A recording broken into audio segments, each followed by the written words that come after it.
Because this gospel is so short, I just want to read over it one more time. Sometimes it takes us a moment to adjust. So the gospel's coming, now we're getting our mind ready for it, we're starting to focus, and then it's done. So we've just missed part of it. Jesus said, "My sheep hear my voice.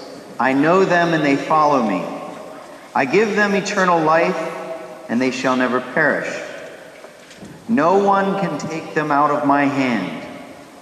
My Father who has given them to me is greater than all, and no one can take them out of the Father's hand. The Father and I are one." And so we know that Jesus always speaks in the truth.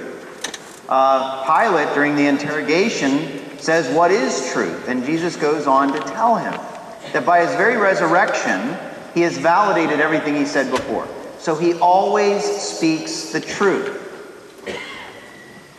But this statement he makes in this gospel seems kind of outlandish. He says about "my sheep, and they follow me, and no one can take them out of my hand. No one can take them out of the Father's hand." No one can do that. And yet we know that there are people who obviously fall out of the flock. The first reading talks about the Pharisees and the scribes, all those Jews to whom the word, the truth was entrusted, and they kind of strayed from the flock. The psalm response today says, "We are his people, the sheep of his flock." And yet we know many of us stray too. And so how can it be that none of them will be taken out of his hands? Well, none of them can be taken out of his hands. But many of them can freely walk out of his hands. That's the clincher. You see, Jesus again is speaking the truth. No one can take them from my hands, but they can freely walk from the shepherd if they so choose. And that's what happened in the first reading. That over time, the Pharisees strayed. It's not something that just happened one day. Today, I'm going to stray. It happened over time. It's not that one day a person says, "Today I'm going to be a drug dealer, I'm going to take advantage of people and maybe harm some, if not kill them. Today I'm going to be a bank robber. Today I am going to, be unfaithful." Or today, this is not something that happens in an instant. Usually it happens over time. And it's not that anyone has taken them out of the hands of the Father or the shepherd. But every day, just a little bit, they became what shepherds call fence crawlers. And so shepherds will talk about a fence crawler, which is a young sheep. And what the sheep does is it'll go along the fence and just kind of lean against it. And then it'll move up a little bit more and then lean against it. And it's looking for a weak spot. It's pushing the envelope here. And one day it's going to find that board that may have weathered so much, or the nail got rusty and broke off, and they're going to push, and that little post is going to come open. And every day they're going to push a little bit more, until finally one day they're free. Now the problem with breaking out of the pasture is, once you push that fence post out and you leave, it goes back into place. And when the lamb comes back and tries to push, it's not easily going to give way. That once the lamb is seemingly free, it can go out wherever it wants, it can eat whatever it wants, drink from wherever it wants. It's no longer under this dictatorship of the shepherd. And so it might not drink the cleanest water as the shepherd would have it drink. That it might not eat the lushest grasses as the shepherd would have it eat. And that it might very well go into the valley of darkness where there is imminent peril. The shepherd cannot protect them there. And it's true that one day the shepherd may leave the 99 and go after the one that has strayed. But the problem, as Jesus says in the gospel here, "I know my sheep, and they follow me." They follow the voice of the shepherd. But sometimes they've been away so long, or they've gotten so far, that they don't even recognize the voice of the shepherd anymore. It's not something that just happened one day, that the sheep says, today I will rebel and explore freedom.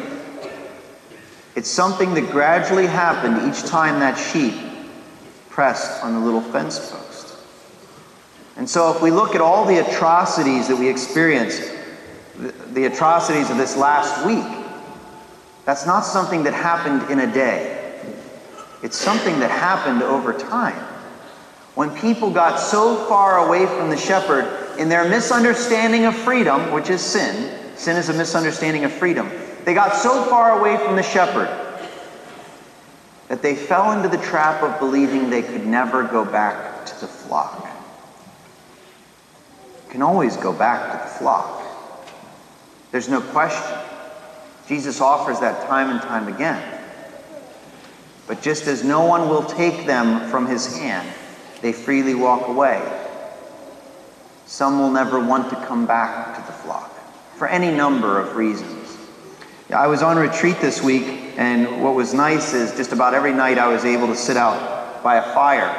And they had these little bucket candles of citronella, which is so ironic to me because the point of citronella is to keep the insects away, and yet I saw so many that were drawn to it. In any case, maybe they were cheap citronella, I don't know.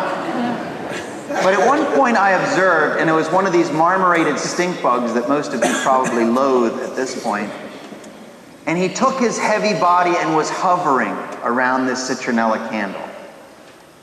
And he'd get close to the flame, he'd be attracted to it, and then he'd veer off. And I watched him probably for about 5 minutes. And no, I'll never get those 5 minutes back, but that's all right. I watched him, and he got closer and closer. And just I thought, oh man, he's going to get it this time, because he gets so close. And then finally, he went directly into the flame. And that was it. Now, the next morning when I went out, and I looked at this candle that had long since been extinguished, I look in there and in suspended animation saw these frozen bodies of all of these insects that had done the same thing. It's like they couldn't just experience the light, or they couldn't just have a little bit of the heat. That wasn't enough.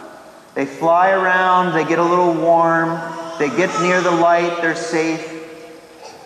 It's never enough. They got closer and closer until finally they were consumed. You see, the life of a sheep under the care of the shepherd is going to be a life of suffering at times. It's going to be a life of discomfort at times. But the alternative is unthinkable. Because the life of a sheep means some suffering and discomfort. But the life of the one who strays from the flock means consumption. That they are consumed by the one thing they were drawn from the flock by. It's not something that happens in a day. It's when we stray over time, when we're constantly pushing the envelope to see how far we can get into this illusion that we call freedom. The fact is that in our life, we either serve the shepherd or we serve the wolves. And as the second reading tells us from the book of Revelation, we want to be in that group that one day will be able to say, we have cleansed ourselves. We have cleansed our garments in the blood of the Lamb.